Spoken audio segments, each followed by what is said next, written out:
graffiti and Gachiakuta bleeds into every wall and corner of its world as a symbol of identity, protest, and survival. It draws directly from a long history of rebellion, self-expression, and resistance, in particular from African Americans in the Bronx during the 1970s, who at the time pioneered graffiti for black and other marginalised youth in the face of poverty, disinvestment, and gang violence.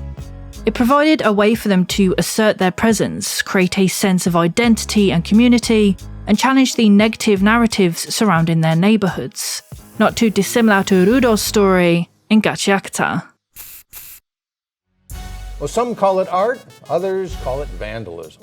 Originating from the South Bronx, black graffiti artists use walls, trains, anything as a canvas for self-expression, community identity, and protest. In a system that erased and discarded them, graffiti was a refusal to be invisible, to be bold in the face of injustice. Films like Wild Style, Style Wars, and Beat Street captured the raw energy of New York's underground scene. They showcased hip-hop at its roots, vibrant, rebellious, and alive. And their influence sparked a global movement in graffiti, street art, and music, especially in Japan. In the early 80s, hip-hop pioneers travelled to Tokyo to screen Wild Style and perform. This planted the seeds, but it wasn't until the late 90s that graffiti took root in Japan.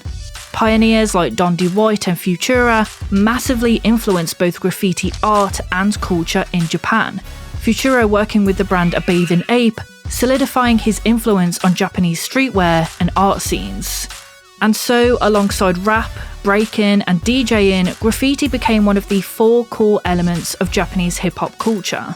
And just like in the Bronx, it was about expression from the margins, especially in opposition of cultural values, strict laws, and surveillance.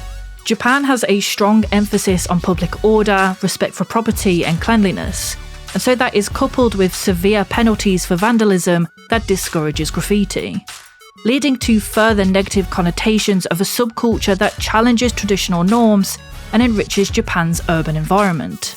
A fact proven by Hideyoshi Andou, the graffiti artist of Gachiakuta, who confessed that he would have been seen as a criminal who vandalises if he did his work outside of the manga. And so he was massively inspired when arriving in LA and seeing all different types of graffiti. To differentiate Japanese from English graffiti, Japanese artists took on a unique flavour. In the book Graffiti Japan, 2 interviews answered by Japanese graffiti artists explain the power of kanji and katakana. One said, "Japanese letters have variety. They can be drawn with 1 stroke or as many as 30. Including kanji, there are many symbols that I do not know about. To achieve a balance is very unique." Similarly, another explained, "Kanji has many strokes and multiple meanings. You can say many things with just 1 character." This linguistic flexibility allowed Japanese graffiti to evolve with a unique identity, fusing traditional calligraphy and brush techniques in a street style all on its own. But at the core, the roots were still influenced by black graffiti artists across the pond. And it's through this interconnected journey of artistic defiance from the Bronx to Japan and its development over the years that you get a collaboration piece like Gachiakuta, a weekly shonen manga that doesn't just use graffiti as an art style, but as part of its visual identity. And this is only made possible through a collaboration between mangaka Kei Urana and graffiti artist Hideyoshi Andou, who I previously mentioned. 漫画自体は自分が作ってるんですけど、絵だけで表現したい時とかにグラフィティ入れてほしいなとか、キャラクターの総柄のデザインとかバックボーンがあるよというか。Andou's graffiti isn't forgotten in the background. It shapes the world. It's embedded in fight scenes, cityscapes, even character emotion. Chapter endings feature real graffiti tags, the anime OP cover is slathered in graffiti, promotional campaigns included Gachiakuta graffiti across the globe, and at Anime Expo, both artists painted live on a full graffiti wall. Gachiakuta is a collaboration piece that allows graffiti to shine, putting a sense of characterization and uniqueness to a manga that hasn't been done before, with the exception of Tokyo Tribe, a 90s manga made by another graffiti artist named Santa Inoue. But even so, Gachiakuta is the first manga to fully merge the styles of a mangaka and a graffiti artist, which makes the world feel truly lived in. And it's not just the visuals, but also the narrative that ties in graffiti culture. The story begins with a literal wall dividing the rich and poor. The protagonist, Rudo, is part of a tribesfolk, the lowest class in Gachiakuta's world, or so he thought, before he was falsely accused of murder and thrown into the pit, a place treated even worse than the slums. It's a dumping ground both for rubbish and unwanted people. In true shonen form, Rudo's powers, even his survival, all stem from the idea that trash still has value, that what's discarded can still be powerful, that people who are labelled worthless aren't that at all. Gachiakuta showcases the idea that caring for the discarded gives it power. His gloves become a weapon because of the care he's shown them, reflecting how lower class communities often put immense value into the belongings they have, as, unlike the rich, they can't replace belongings the moment a flashier, upgraded version becomes available. This ideology of classism and the notion that the overlooked and mistreated can fight back is the heart of both Gachiakuta and graffiti culture.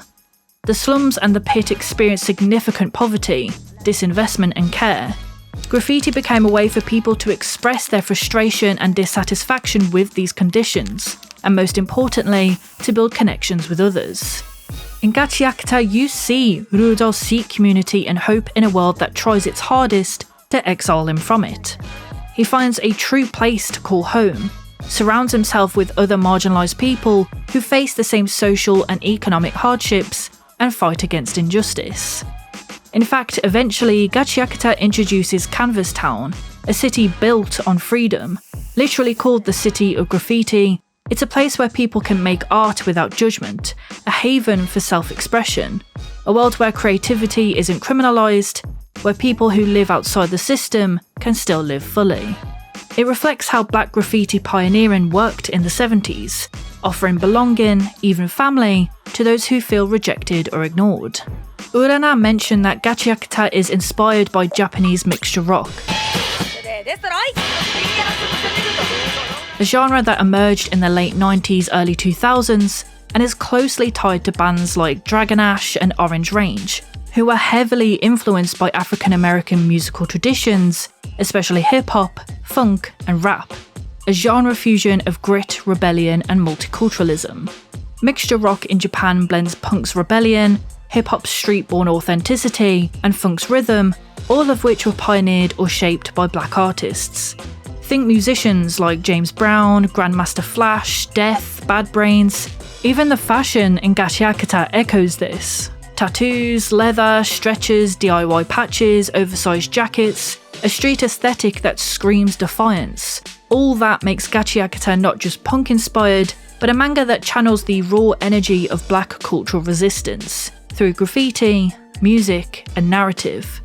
It fuses Japanese character design, manga storytelling, and hip-hop's rebellious heart into something raw and beautiful. It pays tribute to black art, to the marginalised, to those deemed disposable, and it says, even the discarded deserve dignity, power, and a place to belong.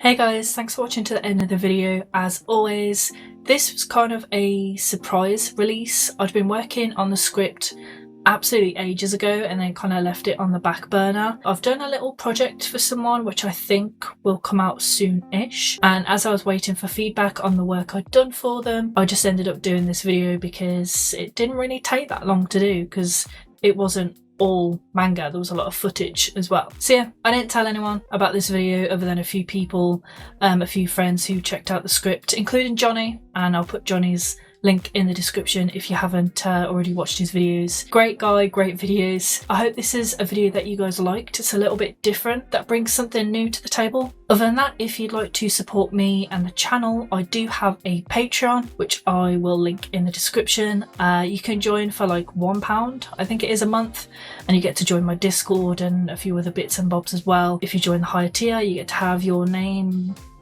which way? This way?